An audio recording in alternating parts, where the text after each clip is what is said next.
Hi everyone, I'm Catherine, the artist behind Bigelow Fine Arts. I'm continuing my journey through the Enchanted Forest on this lovely spring day following the map and directions. I see many wonderful sights and an owl peeking down at me as I follow the meandering trail through the forest. Come join me on my journey through the Enchanted Forest to discover the mystery that awaits in the castle at the center. Welcome to part 10 of the beginner lesson. This page may not look beginner friendly, but every page can be made beginner friendly. I believe in you and I know you can do this. So if you have to, grab a sheet of paper and cut a hole out to block out the rest of the page. I'm working on the vines today, coming in with May Green to add in a base layer to these tiny leaves peeking out from beneath the other larger leaves.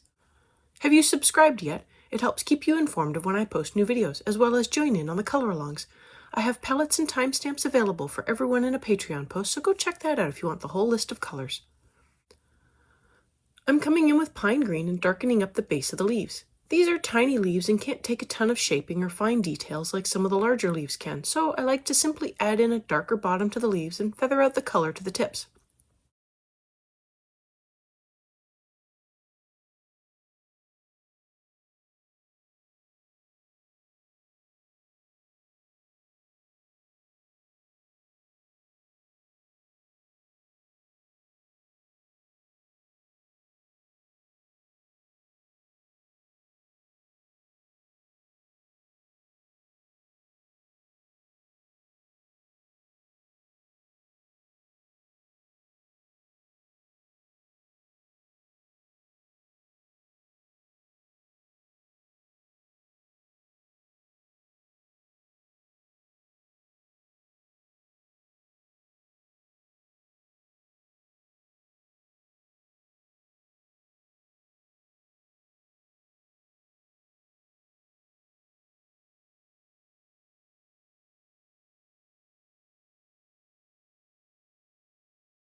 To feather out that color, I like to come in with a color between my dark and light, which in this case is permanent green olive, and gently blend out to the tip.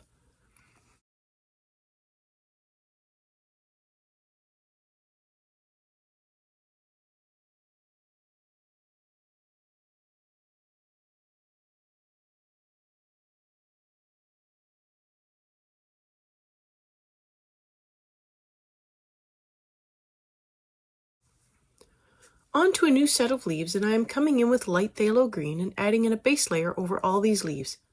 If you look at the color palette, I have the greens grouped into sets of threes that all work together. I generally start with the lightest, block in the shape or shadows with the darkest, then smooth out the gradient with the middle color. Sometimes I switch things around and start with the lightest, block in with the middle color, making sure to have a nice gradient, then I darken with the darkest to add contrast and shaping. Either works.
Now that I have filled in all of the leaves on this vine, I am coming in with the hooker's green, which is my darkest color for this set, and adding in shaping and shadows at the base of each leaf. For the larger leaves with the outline, I am keeping the color within the center part of the leaf section, while on the smaller leaves, I am keeping it to the base. For the really thin leaves, I have to flick the color up to get it in place, while on others I can use small circles to fill in the bottom. Filling in all the leaves does take some time. I have been wondering if it is worth speeding up long sections like this a little or just leaving it in real time. Let me know what you think. Are you just watching this and having to skip ahead, or are you following along and need this time? I have been speeding up the background work because not everyone likes to do backgrounds.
Now to blend out the hooker's green, I am coming in with emerald green and adding in more green to the base of the leaf and feathering out the color to the tip. I am also filling in the outline in the stem with this color. I tend to keep my colors very light. This is personal preference, as well as preventing repetitive strain from pressing hard. So I build up layers, but in the end, my colors are still somewhat light. If you want a darker leaf, keep adding layers and build up the color until you like it. Don't stop where I stop just because I am stopping. It is your picture, and you need to like it. Plus, I can be paused. In fact, if you wanted these leaves to be the same color as the red leaves, that is perfectly fine too. Just use the dark red when I use the dark green here. Have you enjoyed coloring along, or maybe just watching this page come together? I'd love it if you'd give me a like. It really helps me out. I post 3 times during the week, and subscribing is the best way to stay in the loop.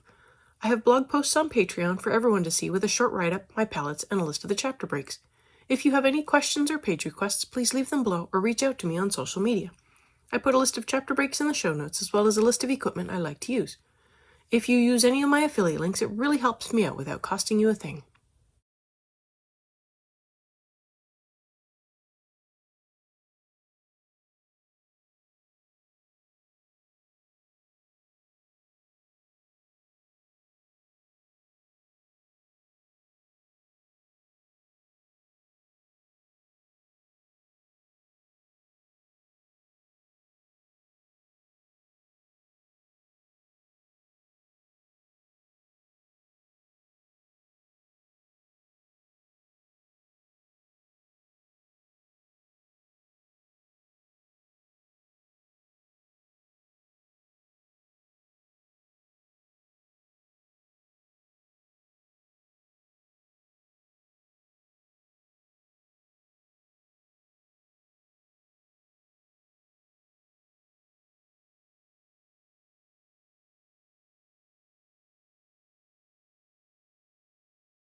For a final blend of the colors, I come in with the light phthalo green and add in a layer over everything.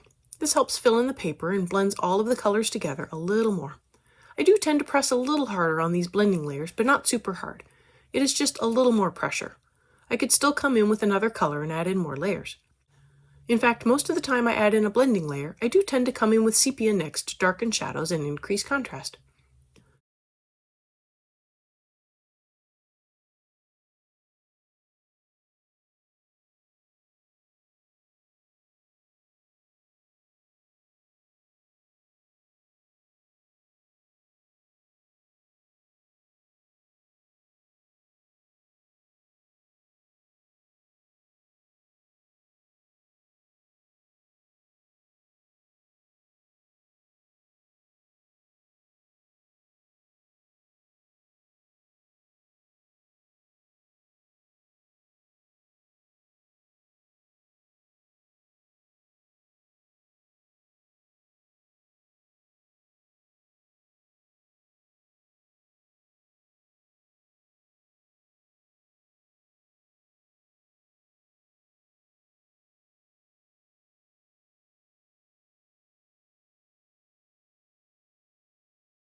And here is the sepia doing just as I mentioned earlier, adding to the shadows as well as increasing the contrast on this vine of leaves. I make sure to hit up the base of all of the leaves as well as any places where there is overlap with other leaves or from a leaf curl.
The last vine of leaves, and I am coming in with dark green and filling in the little dots. My pencil wasn't nearly sharp enough for this. I go through and fill in the vine as well as the stems for each leaf while I have this dark green out. Take as many layers as you need. Mine was a little thin in spots and I didn't notice it right away.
With the permanent green, I go through and fill in all of the leaves in a uniform layer.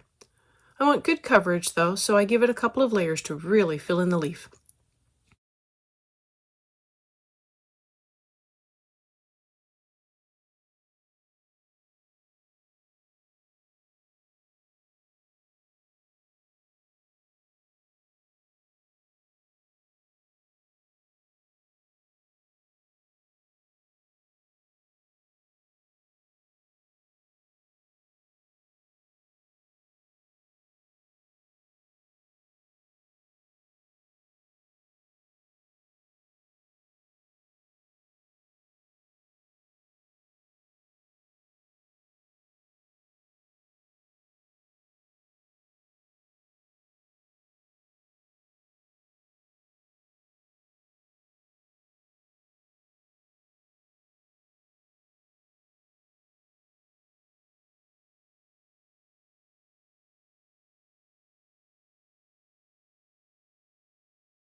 I come back in with the dark green and I add in more layers to the vine as I finally did notice the thin spots, and I add in some shaping to the base of each leaf.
I blend all of that out with grass green, covering the entire leaf with it to blend everything together. The leaf had good coverage from the base layer, so this is really just blending the dark green into the base. And that is it. Progress is being made, and I hope you are pleased with how your page is coming together, or at least getting ideas for your page. Thanks for joining me on this adventure today. Let me know below or on social media if you colored along. I'd love to know how you did. I believe in you and I know you can do this. I want to thank you all so much for coming along and joining in with me on this coloring journey. I appreciate all my subscribers, and I look forward to more of you joining in and coloring along with me. Please like, share, and subscribe to help that happen. Until next time, happy coloring.